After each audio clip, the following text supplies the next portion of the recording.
Many of you already know him and have seen him at conferences nationally and worldwide. He has more than 30 years of experience and has received many awards for his outstanding contributions. He's the founding director of Data Blueprint, associate professor of information systems at Virginia Commonwealth University, and president of DAMA International. Peter has held a variety of positions. 2 of them were at the Department of Defense and Software Engineering Institute. By now, he has written 7 books, I think he's working currently on his 8th, and dozens of articles. He's experienced with more than 500 data management practices in 20 countries, and consistently named as one of the top 10 data management experts in the world. He's highly desired at conferences and workshops and always traveling to numerous speaking engagements and projects. So Peter, where are you today? Hi Eileen and Shannon, it's good to be here. I am actually at home in Montpelier, Virginia. So this is the first one I've done from home in I don't know how long. Welcome everybody and thanks for all the prep. As always, this set of materials is being brought to you by Data Blueprint, which is partly owned by Virginia Commonwealth University. We're the largest university in Virginia and climbing our way up the basketball ladder right at the moment.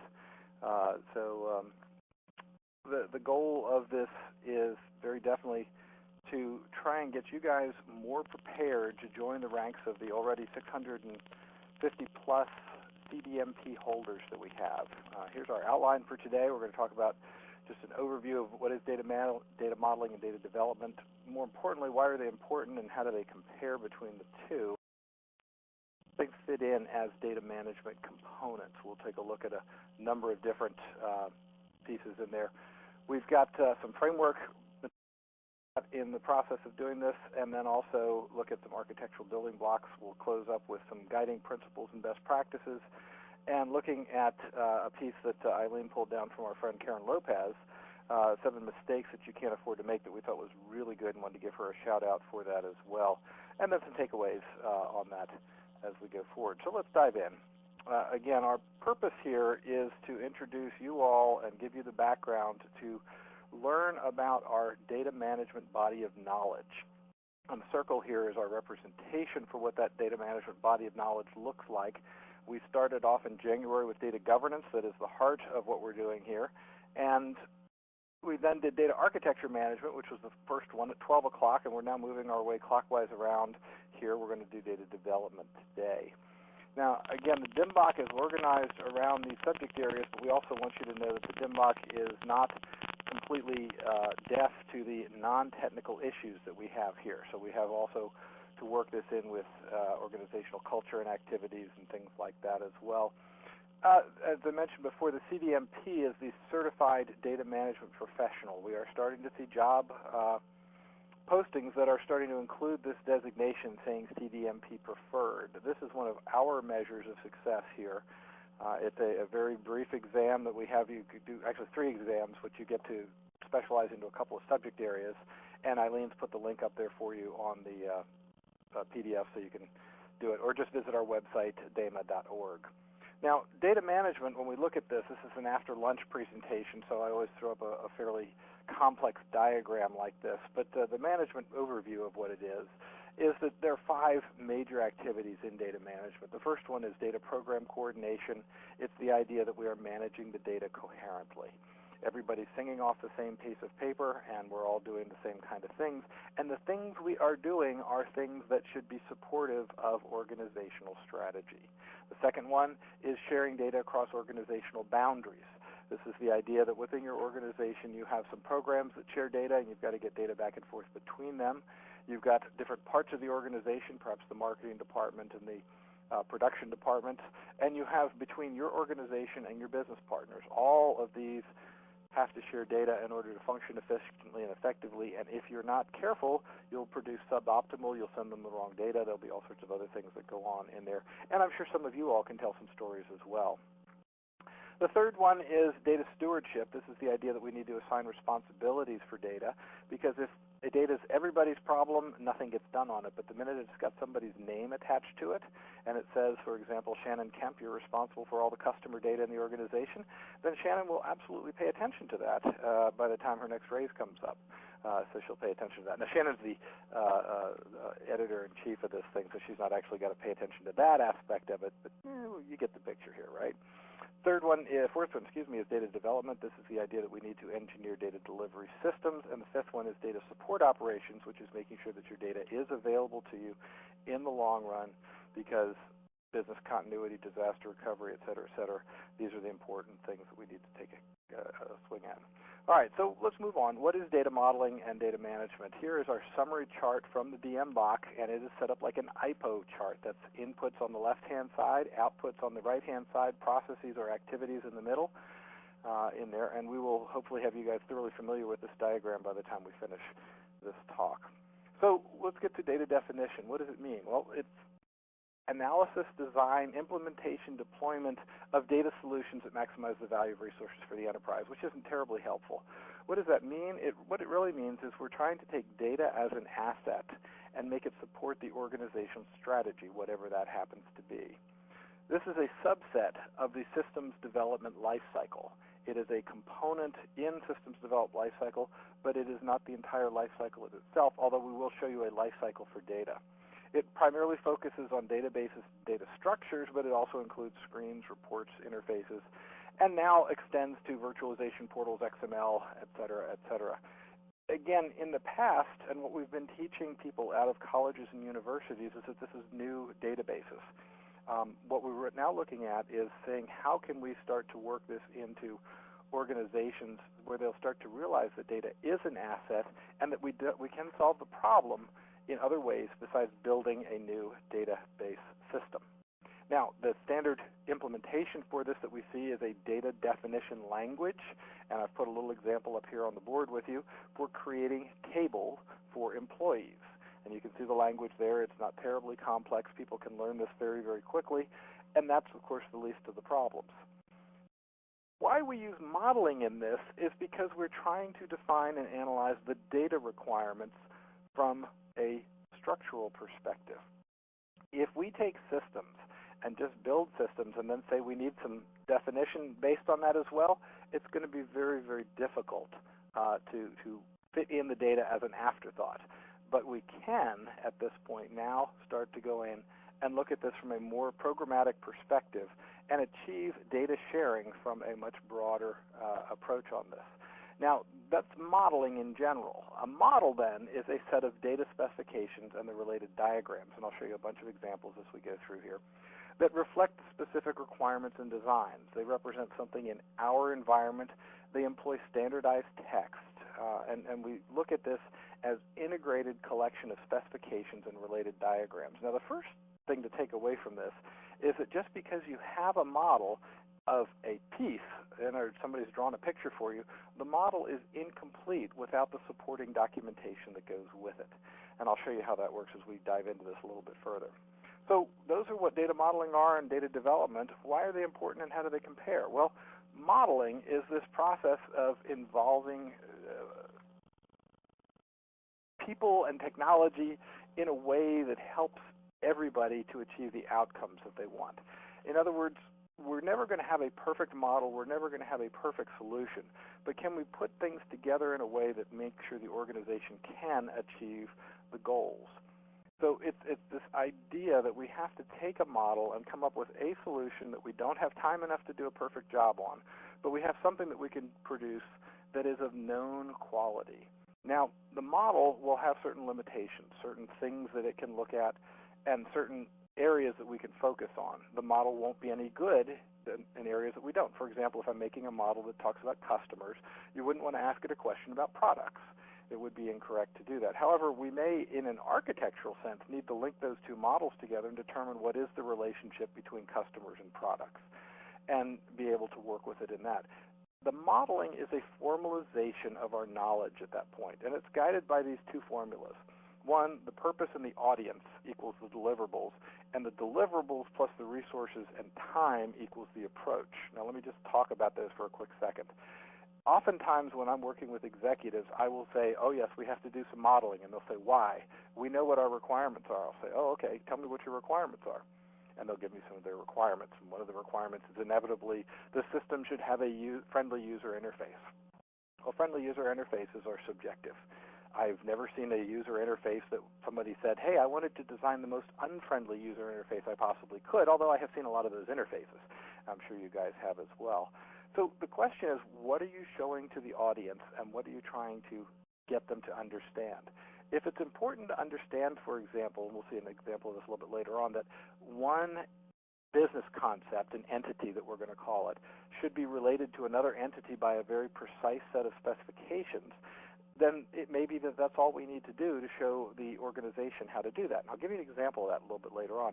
But the second equation down there, deliverables plus resources plus time equals the approach, we may not have time to go through and do a conceptual modeling. We may need this information quickly. This may be that proverbial call that wakes you up out of a dead sleep at night, and we've got to figure out what happened to the system. And there have been many examples of this, so I could go into some of those. Perhaps when we get to the QA portion, we'll get a chance to dive into that. By the way, again, if you guys don't know, we are going to have about a 30-minute Q&A at the end of this, and that's usually very, very interesting because your questions are always fascinating on this. So again, the data models facilitate this formalization. It's going to give us a single definition of the data requirements and the data-related business rules that we have out there. We also use the model, though, to communicate. We need to communicate among the data modeling team with the other data modelers that are working in enterprise architecture. We also need to communicate with the application development, the technology people, and we also need to understand and talk to the business people. Now, all of these things are important, and each one of them is equally important. The third one is that the data model talks about the scope. And again, believe it or not, we've stopped using something that we used to use in the old days called a context diagram when we were developing software. And the context diagram was that you were drawing a circle around the problem and saying things that are outside the circle I can't control, and they don't have any way that we can improve upon them. We're going to have to treat them as fixed. But the things that are inside the circle are things that we definitely want to try and address. Well, this is another scoping document that we do in order to do this. The models may include the same data sets, but they may differ in terms of the scope or the focus. Again, I may be presenting something to executives where I just show some blobs on a piece of paper and show how they are related to other blobs and show the executives how to do that. Or in a very technical exercise, I may be trying to solve a specific problem. And if I'm trying to solve the problem in there, then the focus is going to be a lot more technical and have a lot more detail to it. You can see underneath the focus we've listed the three major types of foci that are there. A conceptual view, which just is basic and has critical components. A logical view, which is detailed but is independent of the context. And a physical view that says I'm going to build this thing in Oracle, DB2, SQL Server, whatever it is that we're going to do. All of these are important components in the models, and the models, remember, hang together to produce an architecture, and that's what we're trying to do as we move forward here. What do we do with the data models? Well, the models specify the data that's required for information purposes. It shows the data flowing through the business process and packaged in the various application packages. And the data that is contained in these must meet some very specific business requirements. Now, the model that I'm showing here shows that sales are going to be dependent on time and product and store. In other words, we can't have a sale as an entity, a business entity, a business thing about which we are creating, reading, and addressing information without getting time, product, and store in there. It wouldn't do me any good to say I sold 100 TV sets if I don't know which store they came from. It wouldn't do me any good to tell store whatever number it is that I sold a bunch of stuff if I don't know what products they did, because I would need to reduce those products from inventory. And again, from the timing perspective, it may be were the items on sale or not.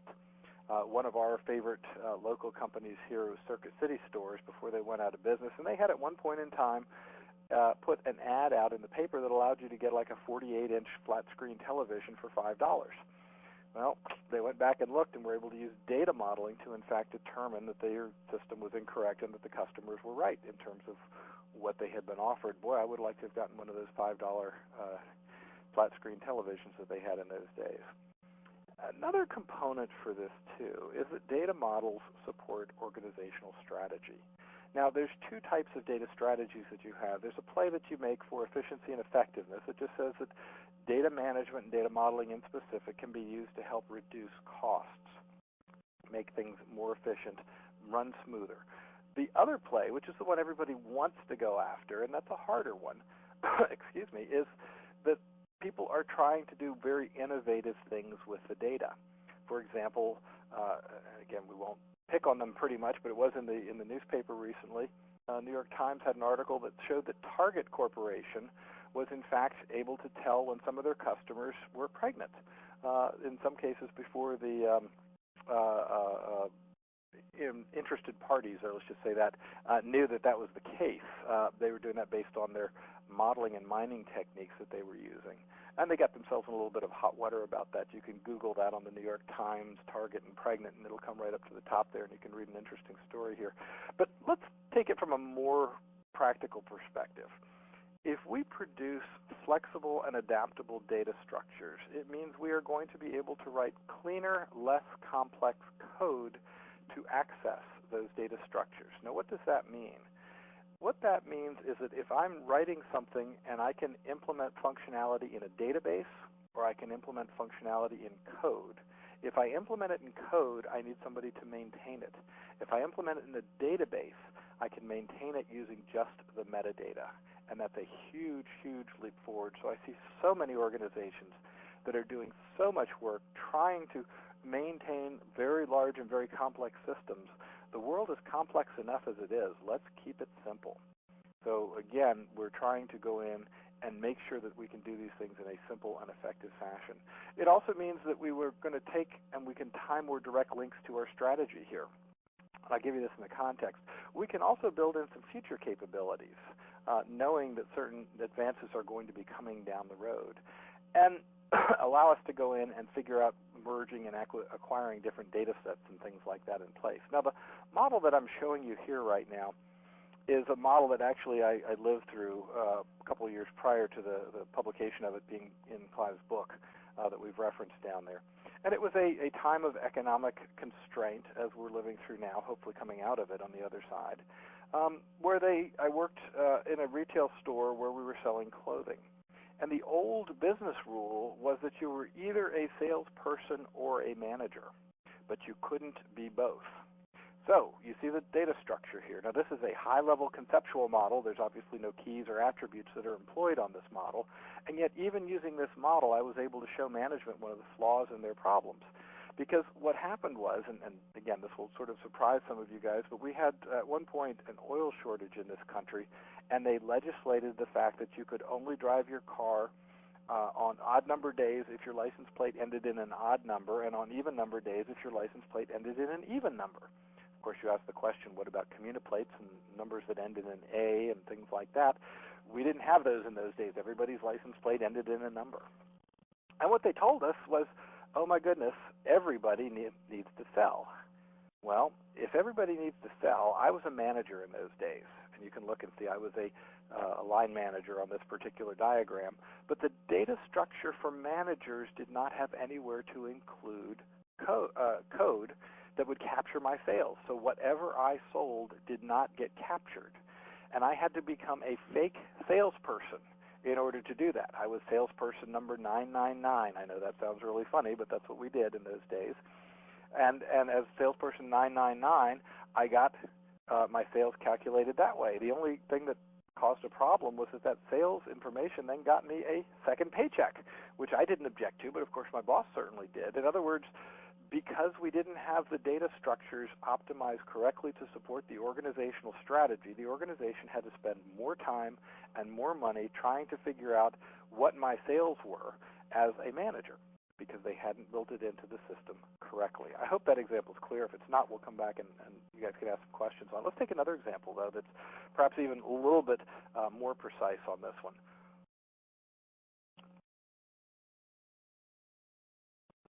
If I've got a business model here that shows that a person can be linked to an employee, and I've highlighted that in purple there on your screen, the business rule that goes with it, we would say 0, 1, or more employees can be associated with one person. Well, that's the kind of thing that when you do that sort of talk to management, they go, why am I listening to you? I don't know what you mean by 0, 1, or more employees can be associated with a person. And I'll give you the context for this. Here is an organization that is purchasing a new payroll system. And one of the parts of the payroll system that we wanted to take a look at was how do they handle the relationship between employees and persons. And it turns out, in this case, it was kind of key, very much like the example that I gave you before. This is a military example, and in those days, as now, we don't pay our military people a lot of money.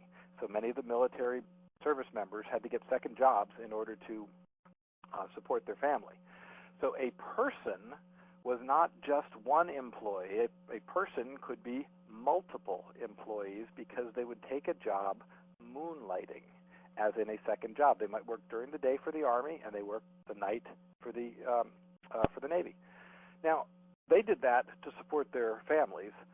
We, from an information management, wanted to make sure that that was built into the system so that we didn't have to do a lot of extra work to keep track of how many people were moonlighting, how much money were they making, and also little important stuff like their year-end tax reporting and things like that.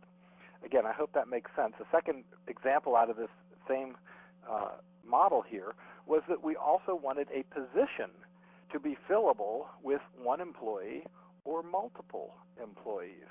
Now again, the part we were trying to go here was that we needed to have a flexible system that would permit job sharing. If we have a data structure that is set up to allow an employee, multiple employees, to be associated with one position, then we now have the ability for somebody to take the job on Monday and somebody else to take the job on Tuesday, or somebody to work until noon and somebody else to work from noon until the afternoon shift is over, whatever that happens to be. Again, these models are important for formalizing this information, and we were able to show the people at the Defense Department that one package was more suitable for their needs from a data perspective than the others.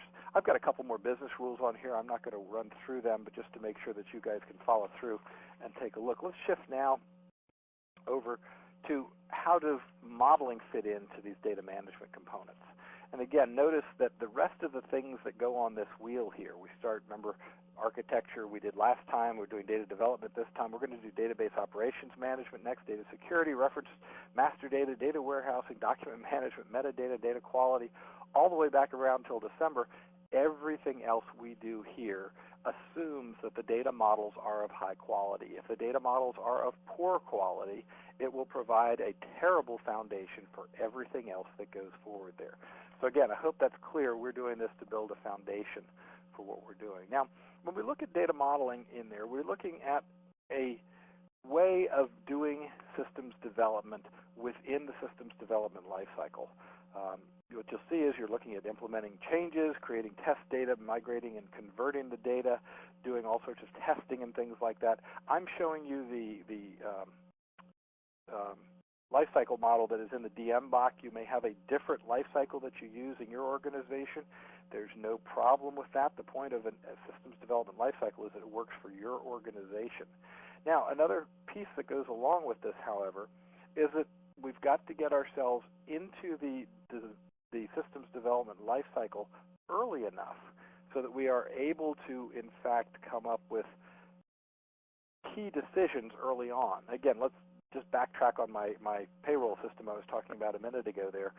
If they had bought the package and then I had done the analysis and said this won't work, they would have been upset with me. So clearly we wanted to be at the evaluation stage for that package as opposed to after we had purchased the package and we're trying to maintain it. Again, what we're trying to do here is that the data models are used to articulate the data architecture components, and the architectures are composed of components that are expressed as models.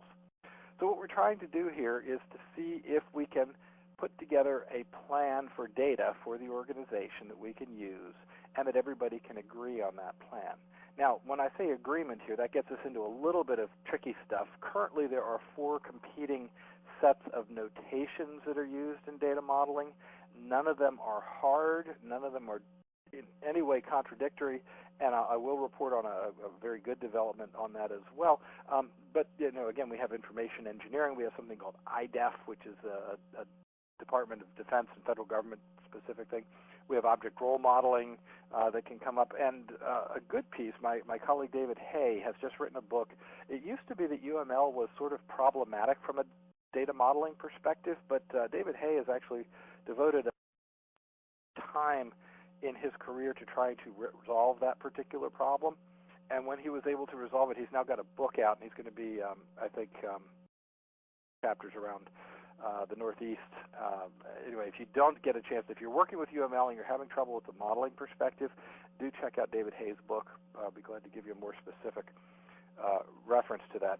Again, the models are going to be useful in a standalone mode, and they're going to be useful as components of the larger information architecture. And remember from last time, information architectures are produced in response to organizational needs, and those needs become instantiated and integrated into an information architecture, and that architecture authorizes and articulates the system requirements. And then we start over again. And we continue this evolutionary cycle that takes these organizational needs, makes an architecture, and then produces specific requirements from there. So one of the first questions that comes up is, when are you going to be done? And the answer, according to this diagram, is we're not going to be done. We'll be done when the organizational needs stop changing. And of course, we know that usually doesn't happen in organizations. So we need to be getting people aware that this is a program and not a project, and that we need people to understand that this is going to be an ongoing commitment to doing this properly. Now, another component of all this is that people say, well, okay, how do the data models support strategy? First of all, was your strategy the same when you built the systems as it is today? If your strategy is unchanged, then it's possible that they would work, but in most cases, your systems were not explicitly designed to be integrated or to work together. And if that's the case, it means you will have some challenge in there to try and get them to work together, and the models are the currency that you're going to use in order to do this. In all likelihood, your organization is spending a lot more money on this than they realize. These are hidden costs to the organizations, and they are very problematic, but they are not typically recognized as information-related costs, data-related costs. And that, again, is a very big challenge. What we're trying to do is achieve efficiency and effectiveness goals, but also if we have a good set of data models, this allows the organization to change things quickly. In other words, if I go through and make a change in a system or a business process and I don't know what the effect is going to be, I have to turn it on and try it. I was on a Delta Airlines flight recently where they were trying to serve the drinks after you take off, sodas I should say, after you take off, and sell sandwiches out of the same cart, and it didn't work very well. And I was talking to the flight attendants on it, and they said, yeah, we knew it wasn't going to work before they started it because, of course, we have the operational experience, where some MBA back up at headquarters decided this would be more efficient in order to do this. And I said, okay, let me ask you the next question then. How long are you going to have to do this until you can back off that change? And they said, oh, we have to do this. This was August 2nd. I remember it very well. They said that we're going to have to do this until the end of the month because they only change their procedures once a month. Well, that's not a very dexterous organization. They were providing sub-level service that they should have been, and they were now going to have to do this for a month. It caused a lot of frustration that were in there. Well, again, let's move on. Data models expressed as an architecture. It's a very straight hierarchy here. Attributes are organized into entities or objects, if you want to think of them that way. The attributes are characteristics of things. The entities and objects are things whose information needs to be managed. And I can give you lots of examples, and I'll give you a couple as we go through here on this. Then the entities, objects, are organized into models. This now, we put the relationships between them. We talk about primary keys and foreign keys. And these combination of entities and attributes represent the information requirements. If we have poorly structured data, then we have poorly structured information delivery capabilities. I'll give you some examples. I've already given you a couple just even in this hour. And finally, the models are then organized into architectures.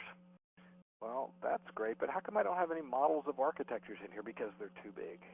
We just can't possibly imagine what they are. When you look at very, very large organizations like the Department of Defense or a very large bank or retail organizations, these are organizations that are going to be simply larger than anything that you could put on a single piece of paper in order to do this. But what you do need to do is train people how to recognize architectural components. So let's move on. Again, what we're doing now is looking at frameworks within here. And Eileen, this is an interesting diagram. This is actually one of my diagrams that Mr. Hoberman repurposed on this in order to do this. But let's just take a look at what he's put together in here. You'll notice at the very top here we have business models that are very tip of the pyramid. And then we have application and component-specific models that go into it. And then we have logical models and data models. And you can see on the right-hand side there, they get more abstract as you go up, and they get more detail as you go down. And if we really get good at this, we can actually abstract up to one set of truth about the data that we can get by reverse engineering into it, and again, specify specifically the logical data models, the physical data models that actually produce the databases that come out of this. And I say databases, again, we're seeing all sorts of terms nowadays like big data and analytics and things like that kind of give you an idea that maybe you don't need this data modeling stuff. Actually, it's even more important. If you're using big data out there and you're trying to do it without modeling, good luck to you.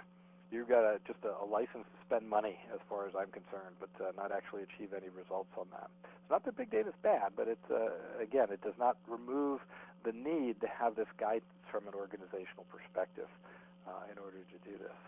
So let's take a look at a very specific data map. This one is called disposition. So this is the data map disposition. Now I'm only showing you the entities that are up there because it's not very helpful to look at everything right away. And you can see that the entities involve users, discharges, facilities, providers, diagnoses, encounters, and admissions, moving clockwise from 12 o'clock around there. And when I more complete the model, notice I didn't say complete, but more complete the model, you'll now see that I've added the relationships that occur between these various components. Now, we're going to look specifically at one aspect of this. That's the relationship between admission and discharge. I've highlighted that in red there for you.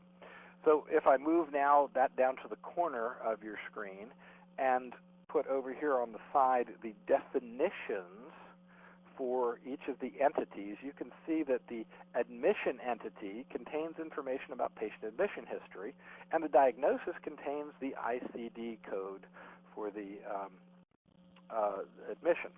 All right, and most of you are familiar with HIPAA and ICD-9 codes and things like that. So I then have, by virtue of these associations between the entities, the relationships between them, I now have some business rules. That is the third component that I have added up there. This now represents a complete data map of disposition. Now let's look very specifically here. Remember I said we're going to look at admission and discharge. Okay, well, admission and discharge has a one-to-one relationship between it. One admission is associated with one and only one discharge. Now again, we looked at admission and we looked at discharge to see what they were, and most of you can now see the answer to this question that I would ask you were we on a test. What must a potential discharge be? Well, a discharge code must be the patient is dead or the patient is well. By the way, there are many other discharge codes that you can add in there, but dead does need to be one of them.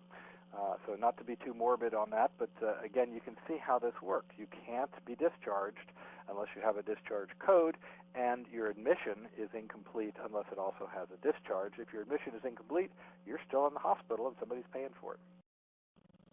Here's another closer look at attributes and definitions here. Here's a high-level description of a bed entity.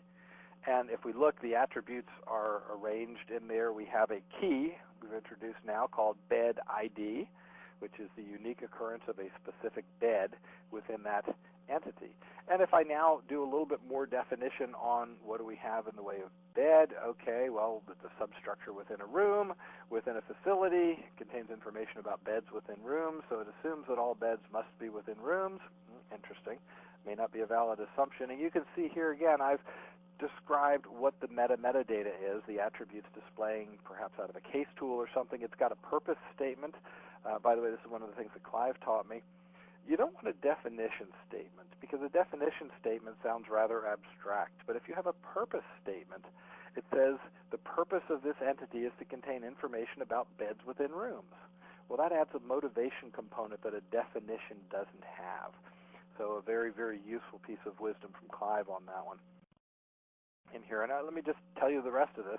Notice at the bottom of the screen here we have associations again, very poorly, very cryptically written there, but still readable, I hope. It says that a room can have 0, 1, or more beds in it. Well, that's nice. Okay, great. I'm glad to have that, so I can have multiple beds in a room, and I can have a room with 0 beds.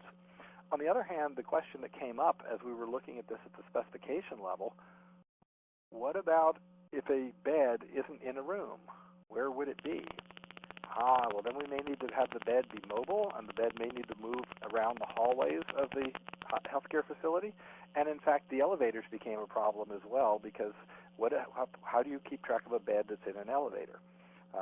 Again, different questions that came up. They were different types of problems that we were looking at on that. When we look at these things from an overall perspective, we tend to break things into something we call the ANSI Spark model, which was just a way of describing databases that allowed us to break it into 3 different views. Again, have you seen these before already? Conceptual, logical, and physical. We need to have a conceptual view of what's going on. That's just the list of the entities that are there and things like that. A logical view that's a little bit more detailed than conceptual and starting to move us towards requirements and saying how we're going to relate things. And then the physical is how we're going to put it into Oracle. So the reason for doing this sort of layered approach is that if I change databases, that is not something that should impact either the user or the programs. And if I do it following this schema here, we are able to do that. We are able to provide a layer of abstraction between the processing and the data that occurs. And that, again, will save us tons and tons of money and time as we're trying to move forward with whatever our system is that we're looking at. Again, here are the 2 ways of showing the systems development lifecycle in here. Again, we talked about analysis, design, build, and test, and maintain. There's another one that says, plan, analyze, design, solution, and again, detail, and then enable, build, test, and prepare and deploy. Either one are good. There's no problem with them. The real question is what's going to work for your organization so that you can complement the things that are already going on in your group. By the way, a way to sell this, if you're having trouble to sell this in your organizations early on, is to find a time when it didn't work and say, do you remember the time it didn't work? This will fix that problem because we weren't literally on the same sheet of paper. Now we're on the same sheet of paper, so let's see what we can do there. Let's take a look at the architectural building blocks on this. In terms of the building blocks, what we're looking at now is the opportunity for us to look at goals and principles and activities, primary deliverables, and all sorts of other things that go into that, and we'll dive into that in just a quick second.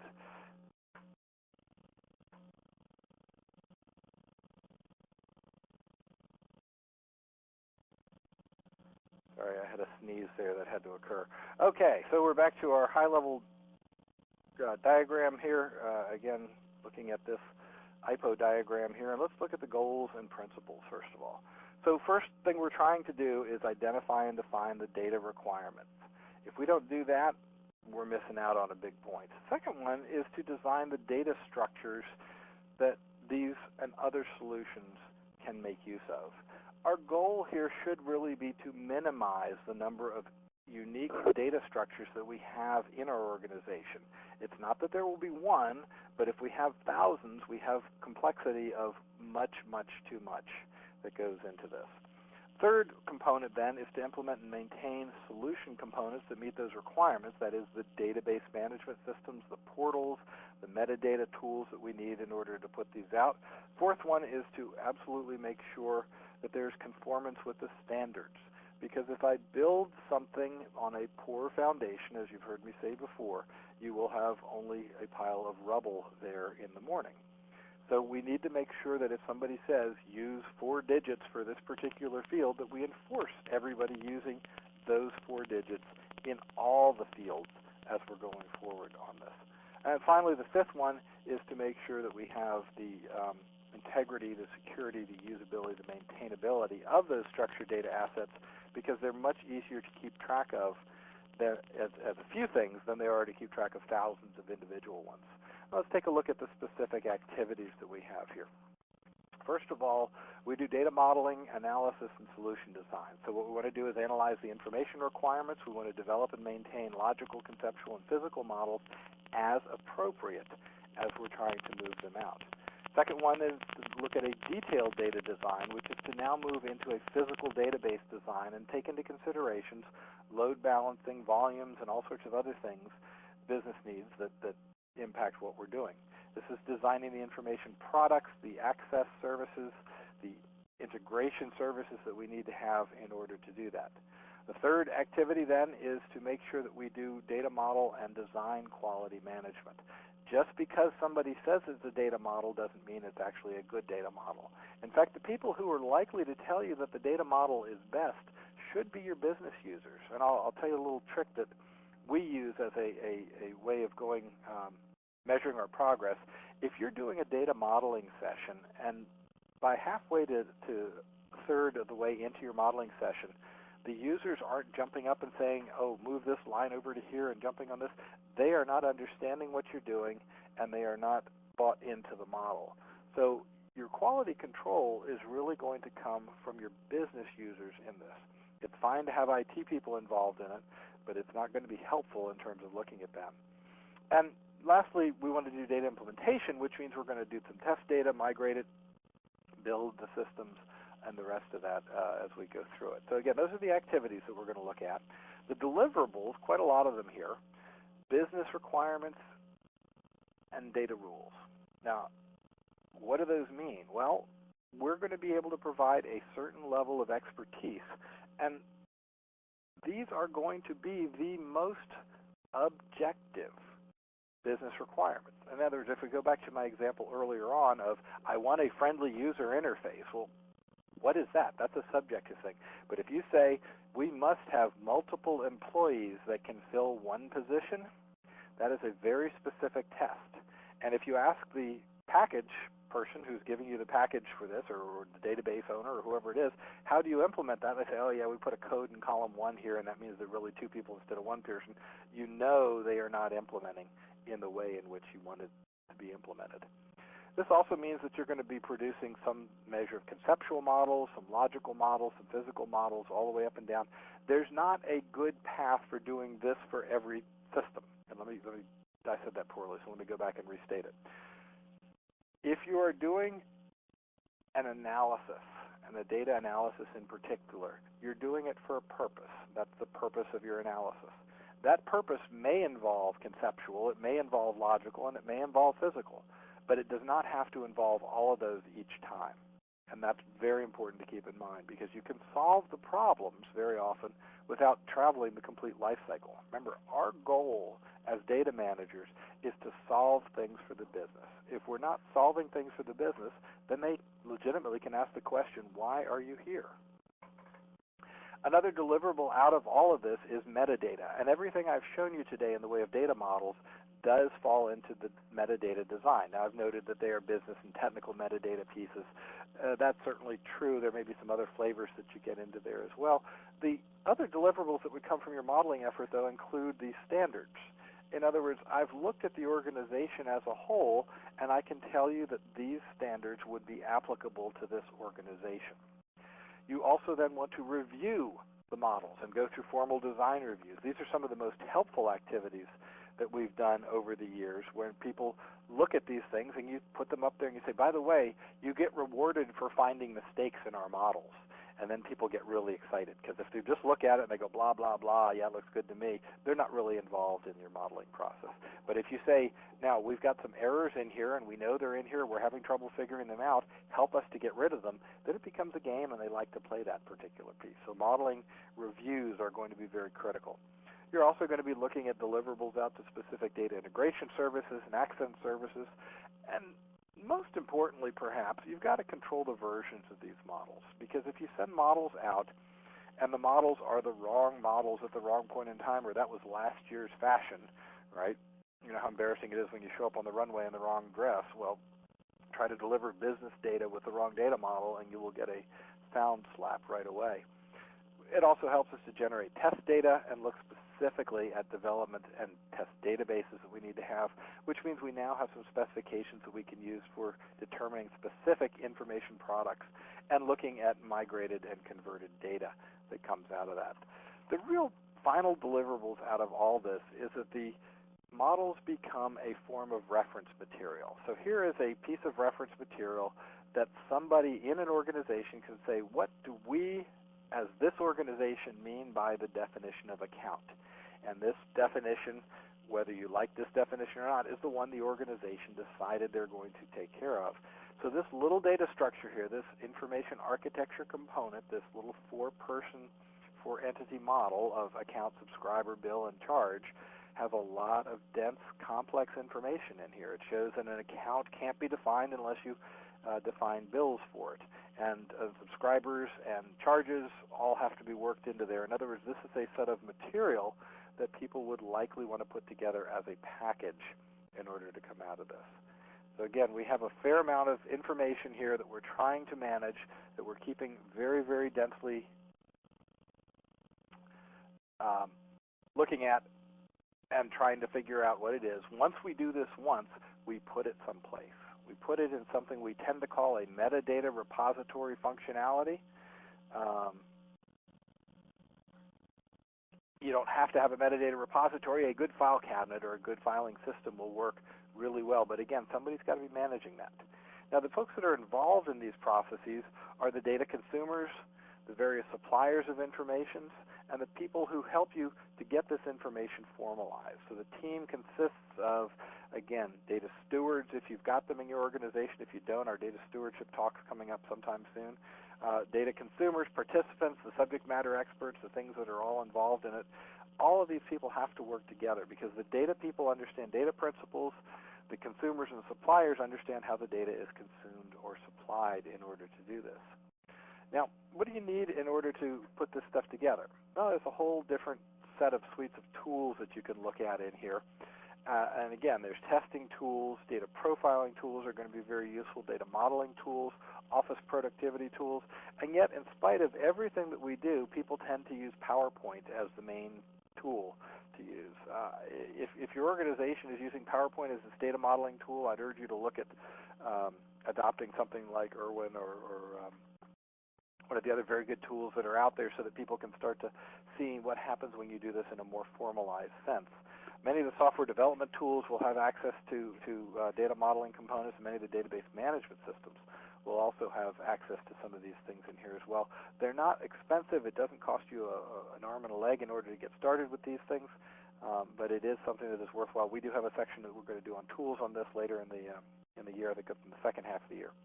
So let's look now at some guiding principles around this. Again, data development is got to be an integral part of the SDLC, and that's actually one of your hardest pieces because you're going to have to understand your software development lifecycle or systems development lifecycle, if you want to think of it in terms of packages, and figure out where you can insert this material in because nobody has probably done it for you, and because nobody's done it, nobody's going to know the answer to that. So that's your first challenge there. Second principle is that data modeling is an essential technique. We can't do data design without using the formalisms that we have here in data modeling in order to do this. Third one is that conceptual and logical modeling talk about business requirements, while physical modeling represents the design to the solution. So we'll see what happens from there, but again, keep in mind conceptual and logical are the requirements, and the physical data modeling says, now I understand those requirements well enough that I can specify a system to be implemented, and that's what I'm going to put up next. That's number 3. Number 4, data modeling and database design. We're going to talk about trade-offs and needs. Again, I mentioned at the very top of the hour, this is not something that you're going to put in place and come up with a perfect answer. You're always going to be doing some trade-offs. It's important that you use the models to illustrate the trade-offs. Say if we go with this model, you can see here that we're going to write extra code because everybody who gets a second job is not going to be able to participate normally in the system. And by the way, did you know that virtually 90% of our workforce has a second job? So that's an awful lot of work. Shouldn't we really try to manage this programmatically instead of by exception? Fifth principle then is that Data professionals need to collaborate with everybody else who's doing this. And the first person you need to get to know is the project manager, because if the project manager doesn't understand what you're doing, nobody else on the team is going to be able to understand that as well. Our sixth principle is that you should follow documented standards. If you don't have documented standards, ask somebody. I guarantee you there's a DAMA chapter nearby, and you can just go in and say, hey, can I have your data? I've seen banks exchange data modeling standards. They don't consider that to be collusion in order to do this. Again, if you need something there, get somebody else's and try to make them work for your organization, or see how they would work within that. But don't try and create it out of whole cloth. It's just a very difficult exercise. Seventh principle, design review should review data models and design in order to meet the design requirements and follow design standards. If we're trying to fit a large thing into a small container, it's going to be very difficult to do, or a square peg in a round hole. So again, this is where the trade-offs come in. We're trying to do two things: meet the business requirements and follow our design standards. If we just meet the business requirements without any design standards, we have no ability to look at meta standards in our organization as well. Data models represent huge sources of metadata that we've talked about already. Again, this is the reference material that we were looking at, trying to make sure that we can get to this material at some point in the future so we don't have to go back and reinvent the wheel each time we did this. Some of you are wondering on this. You know, you'll see things and say, wow, didn't we handle that at Y2K 12 years ago? Yes, we did, and our surveys show that most of the Y2K documentation has become lost or degraded over time to the point where it's not usable, and that's going to be a problem for everybody as well. My numbers are wrong here. It should be 8 and 9. Last one is, again, DBAs and other people play an important role in testing the various databases and how those databases interact with the rest of the systems that are there. So those are our guiding principles, 9 of them in there, very, very good. Now the last part of this, and again I do want to give a shout out to Karen Lopez, who you can follow at DataChick. She's a wonderful friend on this. These are some things we found recently that were very, very good, so we thought we'd include them here and give her a shout out. 7 mistakes you can't afford to make doing enterprise data modeling. And the first one is realizing that you're working with a living document. The enterprise is going to be evolving. If you don't build the ability to evolve into your data models, if you build them so that they are fixed in stone, then they will break when the organization has to make a change. We all have all sorts of things that are going on. We can't do this if we assume that this is going to be the final answer to everything. Second is keeping the data models invisible. I had one CIO that I worked for a good 3 years. Very smart individual. His name was Tony, fabulous guy.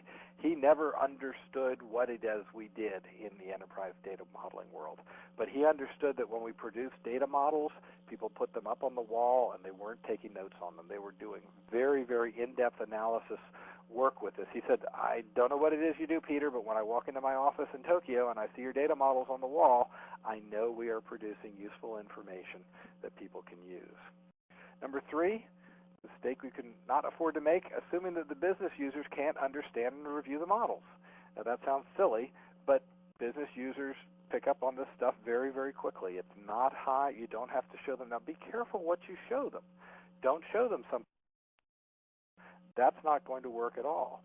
But you do need, in fact, to be able to show conceptually what is happening there as you go through this. So again, don't assume in the models. They absolutely do. And number 4, don't assume that data models are only about databases. The data models link us back into processes. And if your organization manages its process, they'll be very thankful that you're doing something comparable to them. If they're not managing their process, then you do have the opportunity to say, look, we have an opportunity here to put some more models in place, or to link our data models with your process models in order to do that. Number 5, 7 mistakes, right, is throwing the models over the wall. And I see this happen a lot where organizations just simply have an awful lot of models, and they crank them out and they throw them over the wall and say, here, do something with this. You, as modelers, have to go out and find out how your models are being used and make sure they're being used correctly. You need to go explain to them the capabilities and the limitations of the models. You need to go in and tell them what these models will allow them to do from an information. If you don't, if you just throw them over the wall, you will not be able to see your models used to their highest and best use. Again, the sizzle is number 6. Even though we don't necessarily want to use a data model in an elevator speech, it's a really good idea to be able to draw one very, very quickly. My favorite model that I like to draw is between orders and products. And if you just think about it, if you have an order on one side and a product on the other side of it, most people assume that there's, one order should contain many products. But if you think about it from the reverse perspective, one product could be contained on many orders, you'll very quickly allow people to see that if I just store information about orders and products, that's not really anything the business wants to see. The business wants to see what ordered products were ordered last month. So again, the communication aspect of it is very, very important. And finally, don't think they are your models. Because if they're your models, it means they can't be somebody else's. All right? The models belong to the business, and it means that everybody needs to participate and that you need to be designing things into your modeling review sessions so that business people will start to buy into and use the models as we go along with this. So we're just about at the top of the hour here. Again, a couple quick takeaways and references. As always, we give you a bunch of good references here at the end. Don't try and copy these down, but they are wonderful, wonderful books and articles and things like that to do it. And with that, I'll turn it back over to Eileen and Shannon, and we'll start the Q&A portion of this. Thank you, everybody. Great. Thank you so much, Peter. That was a great presentation. Now it's time for our Q&A, everyone. Time for you to ask any questions. And if you still have your screen in full screen mode, just move your mouse to the top of the screen, and that will change the viewing options so the chat window should show up again in case it disappeared at the bottom left corner of your screen.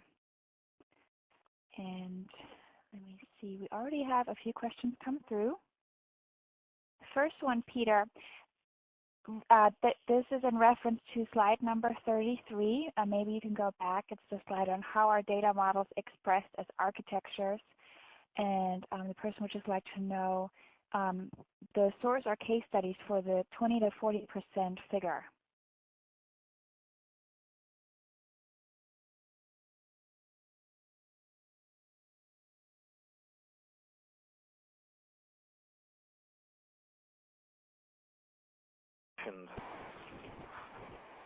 Thanks, Shannon. That's a great question. The 20 to 40% figure actually comes from John Zachman, but we've done a lot of good anecdotal testing to support the basis of it. If you think about it, most organizational data falls into the category of rot. That's redundant, obsolete, or trivial. And so if you're moving data and doing things with data that you've already done to other piles of data, it's quite easy to see the types of things that are going to become problematic to the organization. And I've worked with data modelers where they've gone and they'll do product, and then they'll do product again because it's in a different system, and then they'll do product a third time, and they'll say, doesn't the organization realize that they're actually having me repeat these? And because we don't have any way of maintaining the metadata between these analyses, we're actually producing 3 different versions of product instead of one standard version of product that can be used or examined for potential use throughout the rest of our organization. So I would say that 20 to 40% figure is actually quite low in there in terms of it, but nevertheless, there is some good data that backs us up on that, and I can give you some specific papers and things like that. Thanks for the question. Great. Now, question number 2. When to use the ER model versus dimensional model? When should we denormalize versus normalize? 2 great questions. Let's take them individually. So the dimensional model is a model that you use when you're trying to take some data that you already really well understand, and you're trying now to perform what we like to call business intelligence or analytics. So dimensional modeling says we're going to essentially cube the data. Now that's actually a reference to something we'll talk about, I believe, around August when we get around to that portion of the program. But nevertheless, we can still say, for example, Circuit City used to very much like to look and say, well, what computer system at the moment, and from those computer systems, what are the types of things that are selling and what works really well, and standard questions that business people would actually look to. In order to do that, you need to understand that you can take a data model and put it in a warehouse. Now, when you put it in the warehouse, that's a model implementation pattern that you can use. But that pattern may not be suitable for all the rest of your needs. So you're now going to start to use that data to analyze specifically sales information. And that's when you start looking at dimensions. One of the dimensions might be time, another might be the product classification hierarchy, and a third might be customer segmentation. And now that I have those three types of dimensions that I'm looking at, and by the way, your problem can be n-dimensional instead of just three-dimensional, as we've talked about it, then you're able to now go through and say, okay, how many computers of this type sold in these type of stores to these types of customers? So you can determine whether your advertising is being effective or not in there. So that's the difference between regular modeling and data modeling. What was the second question on that one? What was the second part of it? Dimensional and regular modeling, and then? The second question was, when should you denormalize versus normalize? Absolutely. And again, a wonderful question on that. We obviously in an hour don't have time to go through normalization here, but normalization is a mathematical process that you use to remove redundancy and get your data model, once you think you have fully understood all of the requirements of the problem, to get it down to an essential set of data structures. The data structures that are there will be, by definition, the most flexible and the most adaptable. So the purpose of doing the normalization is to take your data model and then normalize it for analysis purposes, and then perhaps denormalize it based on some physical realities of the system. I'll give you a very specific example, one that we've been working with recently. One of the groups that I've been working with has a database that has 193 billion rows of data in it. That was B with a billion. Now that's a lot of data, and that requires some very specialized processing. So running that through a normalized structure is not something that is feasible. The organization can't possibly process the amount of data that it needs to. It's just physically inhuman. But they did go through the process of normalizing the data and then denormalizing it to achieve the performance goals that they had. Remember, we talked about this as being a trade-off situation. So those trade-offs come into play and say, well, I know that this would be the most flexible and adaptable model that we could use, but I've got 193 billion rows of data, so how are we going to deal with it? Well, the way you deal with that is you denormalize. Now, again, some people think that means you don't need to normalize, and I want to be very clear about this. You need to normalize your data as you're trying to do the analysis work, but then you may denormalize it. So denormalizing it is optional, but normalizing it is not optional in my mind. Hope that answers your question. Great. Now the next question is a little bit long, so just bear with me. Peter, what is your opinion on using generated surrogate primary keys versus externally provided keys? Example, ISO assigns many keys for various entities, for example, countries. Due to RI considerations and fact that we are not in control of those externally assigned values, I prefer to generate our own and use the externally provided values as attribute, unique as appropriate on the entity as we define it. Your thoughts? It's a great question. It's probably beyond the scope of what we're doing, but let's take a swag at it. If you're looking at doing data modeling, the purpose of data modeling is to understand the business requirements of the system from a data perspective.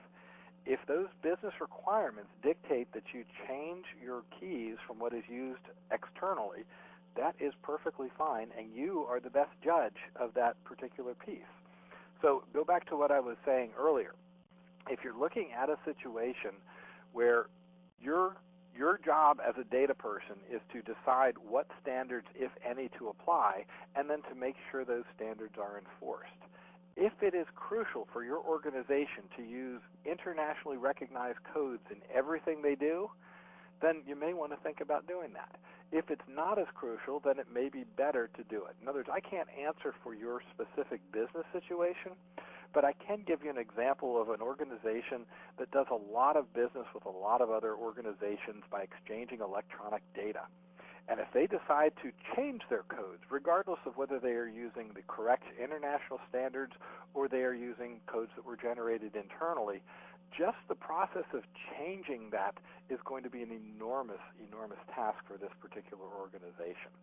So again, that's what we want you all to be recognized as having that expertise in your domains that you're working with. Your data modeling groups are the people who would best be able to answer that question. So I don't have a problem with using surrogate keys to represent external keys that come in from an outside organization that are unwieldy or impractical.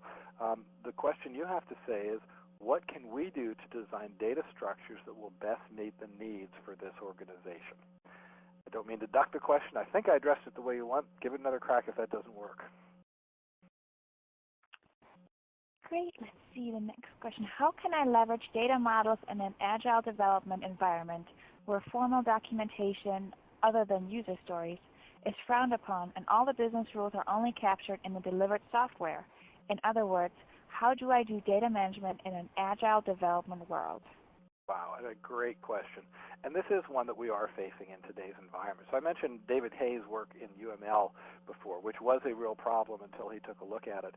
I have a colleague up in Seattle who is working on that specific problem. Her name is Deborah Arline. I don't know if she's on the line or not on here, but it might be interesting. We're trying to encourage her to put some of her material together.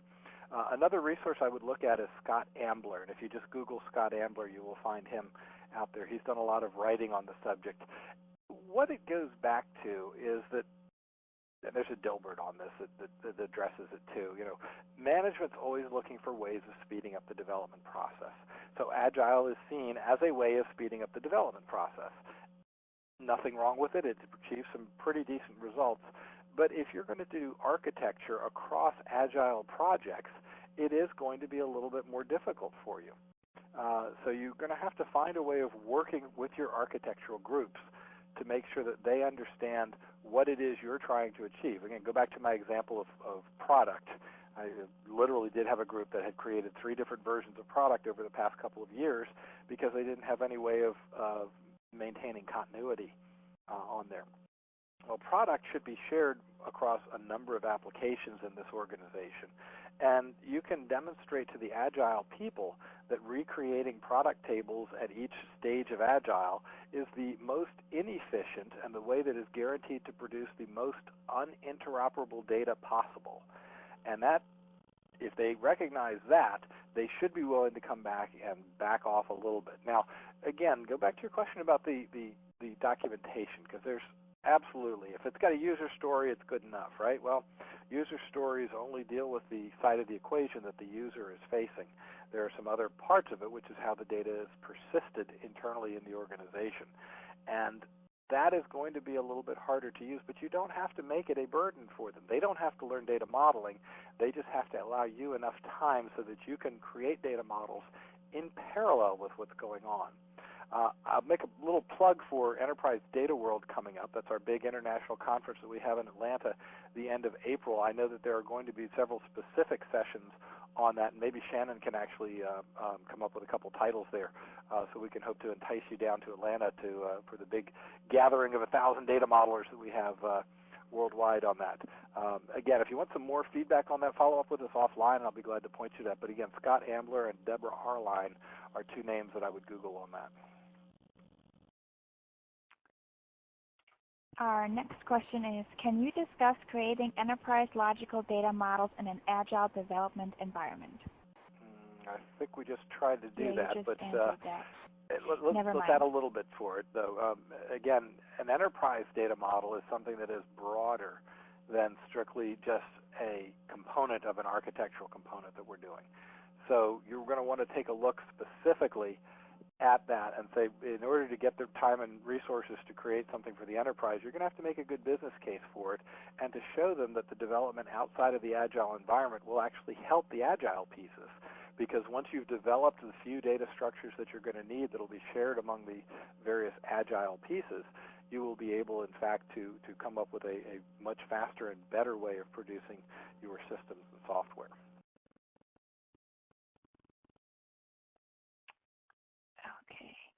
In addition to John Zachman's 20 to 40% of IT budgets compensating for poor data structure integration, slide 33, are there any other sources on the top dollar on the dollar cost of poor data management? Wow, that's funny that you asked. Eileen mentioned the latest book that I'm working on, and in it I have, I think, 10 examples of a couple $1 million a piece going into that. If you'd like the slides from that, I'd be glad to send them to you as a look ahead, because I'm looking for some reviewers to review that book. But the next book is called Monetizing Data Management, and so hopefully that'll be out sometime this summer, and will give you a lot of good insight into there. But yes, there are some very specific pieces. I've got examples in there,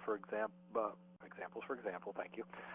Examples in there where we have a group of knowledge workers who are working at below their productivity levels because they're having to spend so much time doing data management. I've got examples of organizations that are maintaining equipment and assets that are beyond their useful life because, again, poor data management practices. So I've got some examples in there that do get us up into the billions of dollars of savings, and that's kind of gratifying, so a very useful thing. Again, I'm looking for reviewers for that, and be glad to send the slides ahead on that if somebody wants to take a look at it. What guidelines do you use for determining when to show natural keys versus surrogates or system-generated keys when reviewing an LDM with the business participants? I would hide as much of the technical details from the business users as you possibly can. On the other hand, if that foreign key or that key is being provided by an external vendor, it's absolutely critical that you make sure that you work that into your service level agreements. Again, I mentioned this other large organization before that has a lot of complex business interactions. They'd like to go back and rework some of their internal models and things, but they're very much tied down to the fact that if they make a move, literally thousands of other people that interact with their organization are going to have to implement that same change out there. So they now have built a structure where it makes it much more brittle, much more ponderous to move, and they can't make progress nearly as fast as they'd like to. Okay, and our next question. Peter, can you elaborate on your comment earlier in the presentation about using data management models even if you are not intending to build a new database? Oh, absolutely. What we're doing is analysis. So one of the questions that comes up, and again, I take this on as an absolute challenge. I have yet to find any business problem of any type that I can't tie back to data, which is a sort of a fun exercise, but doesn't make me terribly popular. People want to blame it on the software, the hardware, or things like that. I blame it all on data because data is information, and it comes down to it. So you can use a data model to explain a problem why you may be having trouble with your system. Again, if you go back to my example of the employees and jobs in there, somebody may say, well, why are the W-2s late being sent out? Right? We're at tax time of the year. So people are thinking about taxes and things like that. And I take the data model and say, look, here's the problem. Your system doesn't allow us to uniquely identify each of these individual jobs that these employees hold. And consequently, we have to do a lot of manual work to go back in and make sure the taxes go out. Well, there's A, a potential cost savings that we can do right there, and B, a source of complexity that's added into your overall system that you could, by eliminating that, you could make things run smoother. So again, lots and lots of different ways that these data models can be used besides just building new systems. Very, very good diagnostic tools. And by the way, you keep the model, put it up on the wall so that next time the boss walks into the room and says, what's that? You can say, hey, boss, this is why the payroll didn't run on time, or the taxes, or whatever it is you're looking at. Anyway, good question. Great. Thank you, Peter. I don't see any more questions coming through as of now. I just want to give people a few more moments to, if you have more questions, feel free to submit them through the chat or again through Twitter. Let's just see if you have any.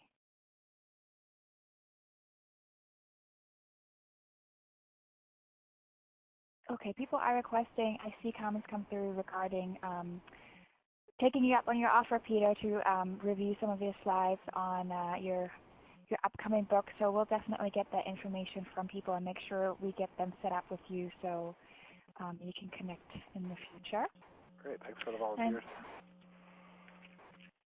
And this question has come up a few times. Everyone will receive a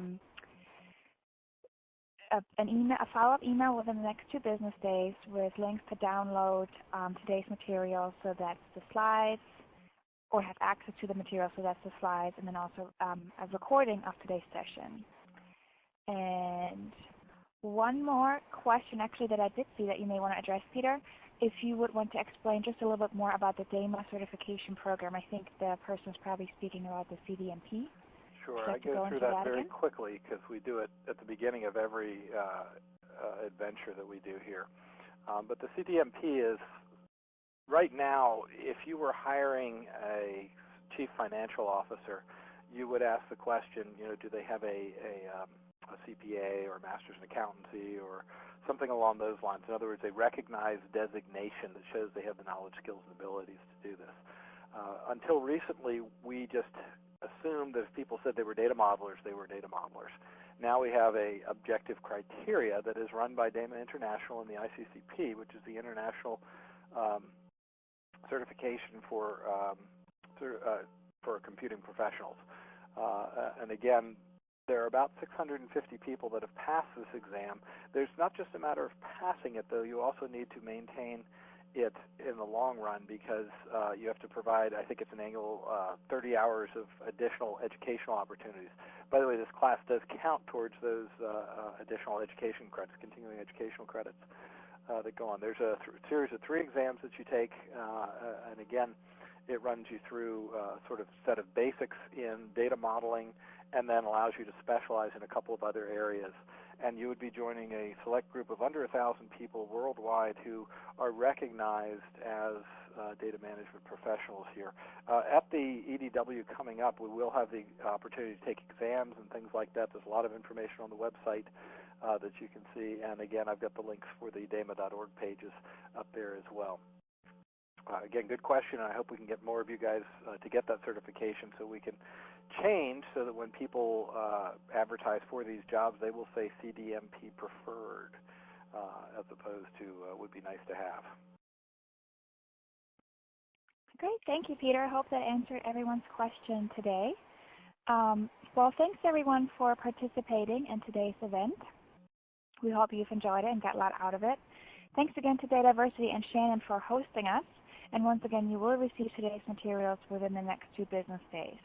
Next month, we will focus on data operations management, how you can turn your challenges into success. And hopefully you'll be able to join us for that as well. As always, feel free to contact us if you have any questions. Thanks, everyone, and have a great day.